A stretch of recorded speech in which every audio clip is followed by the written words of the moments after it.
Friska berdiri tegak di tengah lahan kosong miliknya, tampak kontras dengan kacamata hitam dan gaya bicaranya yang ambisius. Sambil menatap setiap sudut tanah, ia sibuk berbicara melalui ponsel, menjelaskan rencana besarnya untuk membangun sebuah toko modern di lokasi strategis tersebut. Namun, ketenangan Friska terusik saat Mas Parno, seorang warga setempat, datang menghampiri. Mas Parno menjelaskan bahwa tanah tersebut sebenarnya sudah diwakafkan oleh orang tua Friska untuk pembangunan sebuah musola. Friska terkejut dan menolak mentah-mentah klaim tersebut. Baginya, sebagai ahli waris tunggal, ia merasa paling berhak atas tanah itu.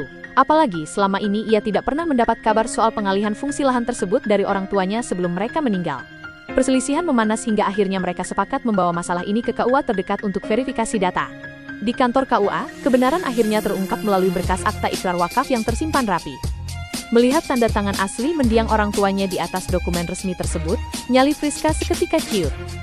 Niat suci yang tidak dibarengi dengan legalitas hukum sering kali berujung pada sengketa. Berapa banyak tanah wakaf yang digugat kembali oleh ahli waris dan terpaksa dirobohkan atau dialihfungsikan karena tidak adanya bukti ikrar wakaf yang sah. Ikrar wakaf di depan pejabat pembuat akta ikrar wakaf atau PPAIW adalah perlindungan bagi keturunan kita. Ini mencegah terjadinya perselisihan antar ahli waris di kemudian hari karena status tanah yang belum jelas.